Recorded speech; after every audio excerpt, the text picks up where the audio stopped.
आज के इस छोटे मगर बहुत महत्वपूर्ण कार्यक्रम में उपस्थित छत्तीसगढ़ शासन के मुख्यमंत्री श्रीमान भूपेश बघेल जी, छत्तीसगढ़ के पूर्व मुख्यमंत्री डॉक्टर रमन सिंह जी, छत्तीसगढ़ के गृह मंत्री श्री ताम्रध्वज साहू जी, मोदी जी की मंत्रिपरिषद में मेरी साथी छत्तीसगढ़ की ही नेत्री बहन रेणुका सिंह जी, रायपुर के सांसद श्री सुनील कुमार जी, श्री दिनकर गुप्ता जी और आज के कार्यक्रम में आए हुए सभी गणमान्य अतिथिगण, भाइयों एवं बहनों, सबसे पहले तो मैं तीजा पोला के शुभ अवसर पर समग्र छत्तीसगढ़ वासियों को बहुत मन से बहुत बहुत शुभकामनाएं और बधाई देना चाहता हूं। हमारे यहां परंपरागत जो त्योहार बने हैं वो बहुत सोच समझकर हमारे पूर्वजों ने बनाए हैं। अनेक विविध चीजों को त्योहारों के साथ जोड़कर जनमानस का और जनता का व्यापक प्रशिक्षण करने की इसमें संदेश रखा है। आप पोला के त्योहार को ही ले लीजिए, ये अन्न के उत्पादन से जुड़ा हुआ है। अन्न माता जब गर्भ धारण करने की अनुकूल वातावरण होता है तब ये मनाया जाता है। बैल का भी पूजन कर कृषि प्रधान देश के अंदर न केवल गाय का महत्व लोगों के सामने रखना, कृषि से लिए जितने उपयोगी चीजें हैं वो सभी का हम पूजन करते हैं और भाई बहन के बीच में स्नेह के रूप में भी इस त्योहार को मनाते हैं। मैं फिर से एक बार पोला के त्योहार की बहुत बहुत शुभकामनाएं देना चाहता हूं। मित्रों, आज ये भव्य भवन जो दिखाई पड़ता है वो एनआईए की बढ़ती हुई साख और बढ़ते हुए दबदबे का प्रतीक है। एजेंसियों के लिए जो समय एनआईए की स्थापना को हुआ है वो समय बहुत लंबा नहीं है। किसी भी एजेंसी को स्थापना के बाद बनने में, उभरने में, अपनी साख बनाने में, अपनी व्यवस्थाओं को प्रस्थापित करने में और परिणाम लाने में एक लंबा समय जाता है, मगर एनआईए ने अल्पकाल के अंदर ही अपने कार्यक्षेत्र के हर पहलू में बेंचमार्क स्थापित कर पूरे विश्व में एक prime anti terror investigation agency का एक प्रकार से मान्यता प्राप्त किया है। पूरे देश के लिए गौरव की बात है। और जहां तक दो सिद्धि का प्रमाण है, जहां तक कन्विक्शन का सवाल है, इसमें गोल्ड स्टैंडर्ड प्रस्तावित किए हैं। लगभग बीच में थोड़ा लुढ़क गया था, परंतु 94% का दोष सिद्धि का प्रमाण है और वो भी ऐसे केसों के अंदर जहां साक्ष्य मिलना ही मुश्किल है, जहां षड्यंत्र शायद देश की सीमाओं के बाहर से होते हैं, घटना यहां होती है और उस वक्त ज्यादातर घटना में लिप्त लोग उसी स्थान पर मरने की भी संभावना होती है।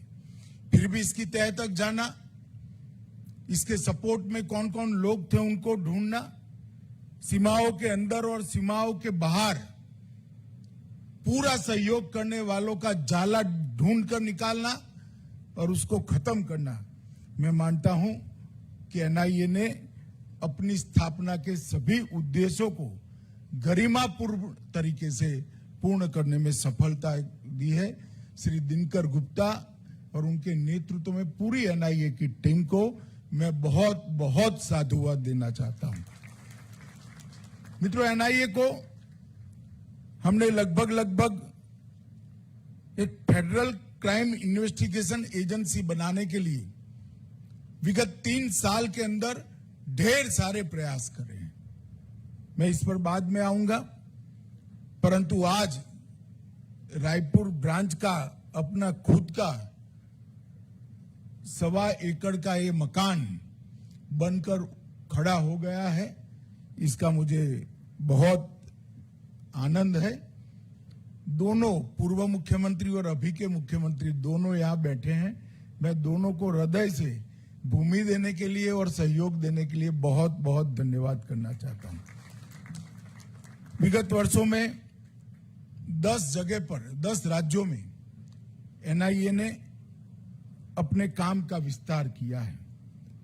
19 में चंडीगढ़, 20 में रांची, इंफाल और चेन्नई, 22 में जयपुर, अहमदाबाद, बेंगलुरु, पटना, भोपाल, भुवनेश्वर, कुल मिलाकर 3 साल में 18 राज्यों में अपनी पहुंच को मजबूत कर वहां पर अपने अस्तित्व को एनआईए ने बनाया है।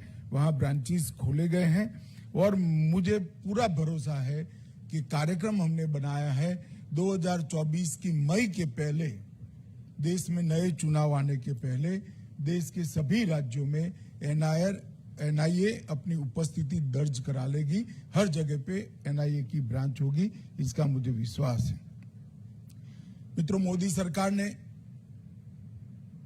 वामपंथी उग्रवाद, टेररिज्म और टेररिज्म से रिलेटेड कई सारे गुना, जैसे फेक करेंसी हो, जैसे नारकोटिक्स हो, इस सब के खिलाफ एक जीरो टॉलरेंस की नीति को अख्तियार किया है और इसीलिए हमने एनआईए को मजबूत करने में कोई कसर नहीं छोड़ी। नरेंद्र मोदी सरकार का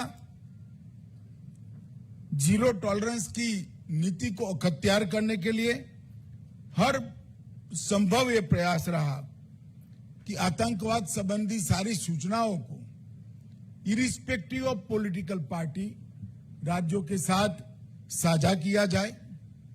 आतंकवाद विरोधी जितने भी कानून हैं, आतंकवाद को सपोर्टिव जितनी भी एक्टिविटी है, इसके खिलाफ जितने कानून हैं, वो सभी कानूनों को पुख्ता और सख्त बनाया जाए। आतंकवाद विरोधी इन्वेस्टिगेशन करने वाली सभी संस्थाओं को मजबूत किया जाए और इसमें दोष सिद्धि के प्रमाण को 100% करने का लक्ष्य रखा जाए और उसी उपक्रम में एनआईए को मजबूत करने का काम हमने किया है और मुझे आनंद है कि 94.23% दोष सिद्धि जो 75% तक चली गई थी 2014 में, उसको बढ़ाकर 94% लाने में एनआईए ने सफलता प्राप्त की है। वो बहुत आनंद का विषय है। मित्रों, एनआईए को मजबूत करने के लिए भी क्वालिटी ऑफ इन्वेस्टिगेशन, तकनीकी श्रेष्ठता, साइबर और फॉरेंसिक सहायता, बेस्ड मैन पावर, उनका प्रशिक्षण और कंटिन्यूअसली लर्निंग प्रोसेस, ये सारी चीजों को एनआईए की कार्य पद्धति में इनबिल्ट कर लिया गया है। इसके कारण एनआईए अपने आप में धीरे धीरे एक आतंकवाद विरोधी इंस्टीट्यूशन का रूप अख्तियार कर लिया है और मुझे भरोसा है कि इसे आने वाले दिनों में आतंकवाद की समस्या से और वामपंथी उग्रवाद की समस्या से देश को मुक्त कराने में बहुत फायदा होगा। 2019 के बाद हमने एनआईए एक्ट और यूएपीए एक्ट के अंदर बहुत महत्वपूर्ण संशोधन किए हैं। हमने एनआईए का दायरा देश से बढ़ाकर जिनके साथ जिन देशों के साथ हमारी राजनयिक संधियां हैं, वो देशों तक बढ़ाने का काम किया है, जिससे आतंकवाद का प्लानिंग कहीं पर भी हुआ हो, प्लानिंग करने वालों तक एनआईए पहुंच सके और बाहर से प्रेरित किसी भी आतंकवादी हमले का जड़ तक जांच कर सके।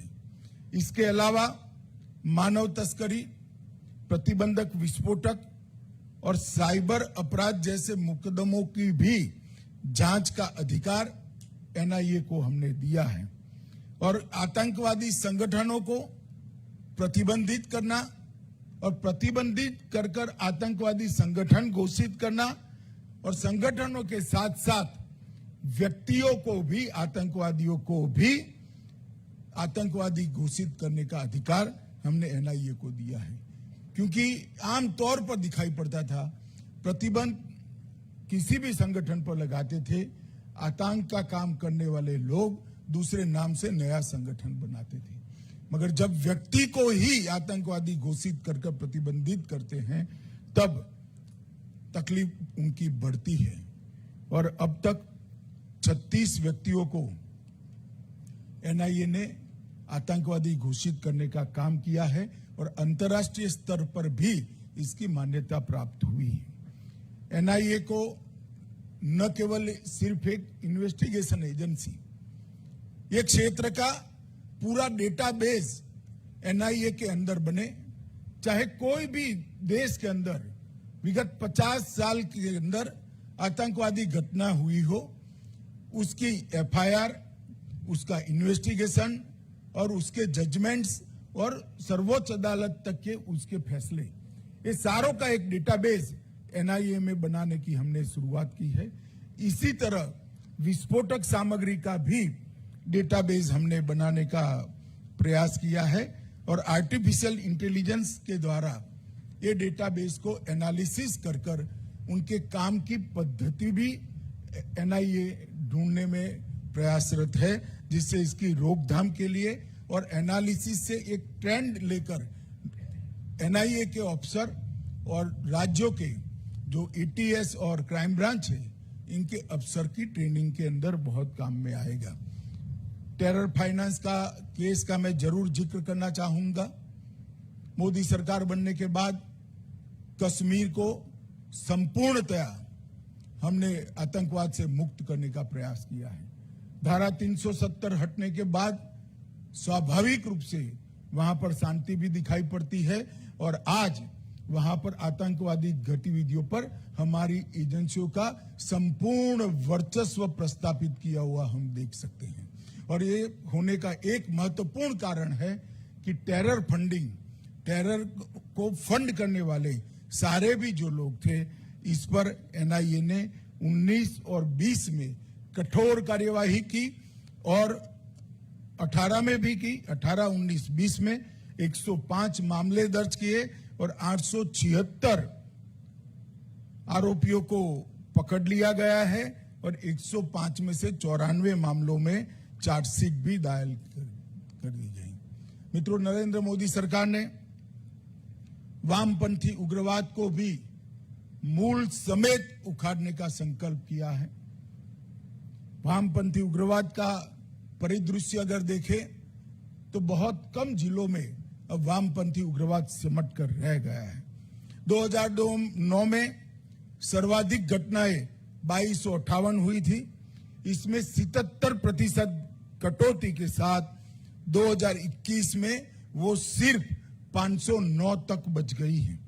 जान गंवाने वाले नागरिक और सुरक्षा कर्मी जो 2009 में सर्वाधिक 1005 थे, उसमें 85% की कटौती हुई है और 2021 में वो सिर्फ 147 तक रह गई है और सिर्फ 86 जिले अब घटनाओं को रिपोर्ट करते हैं। पहले 120 जिलों तक फैला हुआ था, 120 से घटकर 46 जिलों तक आए हैं। बहुत बड़ी उपलब्धि है। छत्तीसगढ़ के अंदर कुछ क्षेत्र अभी भी वामपंथी उग्रवाद से ग्रसित है, मगर मुझे पूरा विश्वास है भारत सरकार और छत्तीसगढ़ सरकार दोनों मिलकर यहां से भी वामपंथी उग्रवाद को खत्म करने में हमें पूरी सफलता मिलेगी, इसका मुझे विश्वास है। हिंसक घटनाओं में 50% की कमी आई है, मौतों में 66% की, सुरक्षा बलों के मृत्यु में 71% की और आत्मसमर्पण में 140% की वृद्धि हुई। यही बताता है कि चारों मानांकों में हमने बहुत अच्छा सफलता प्राप्त किया है। भारत सरकार, जहां तक वामपंथी उग्रवाद और टेररिज्म का सवाल है, राज्य सरकारों का सहयोग लेती भी है, राज्य सरकारों को सहयोग देती भी है, क्योंकि ये लड़ाई कोई राज्य सरकार या केंद्र सरकार विशेष के सामने नहीं है।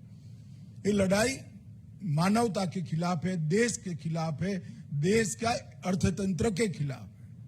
जब तक वामपंथी उग्रवाद समाप्त नहीं होता, वहां पर विकास नहीं पहुंच सकता।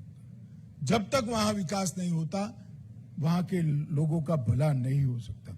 विकास के बारे में भी ढेर सारे कदम हमने उठाए हैं और बहुत लंबा सूची है, मैं इस पर बहुत ज्यादा बोलना नहीं चाहता, परंतु वामपंथी उग्रवादों की विस्तारों का कनेक्टिविटी, वहां पर शिक्षा का स्तर ऊपर लाना, वहां रोजगारी को बढ़ावा देना, वहां पर रोड गांव तक इसकी रीच बढ़ाना और वहां पर सुरक्षा बलों की प्रेजेंस को, उनकी उपस्थिति को जहां तक लॉजिकल एंड तक ले जाए लड़ाई को, वहां तक पहुंचाने में हमें ये 8 सालों में बहुत सफलता मिली है।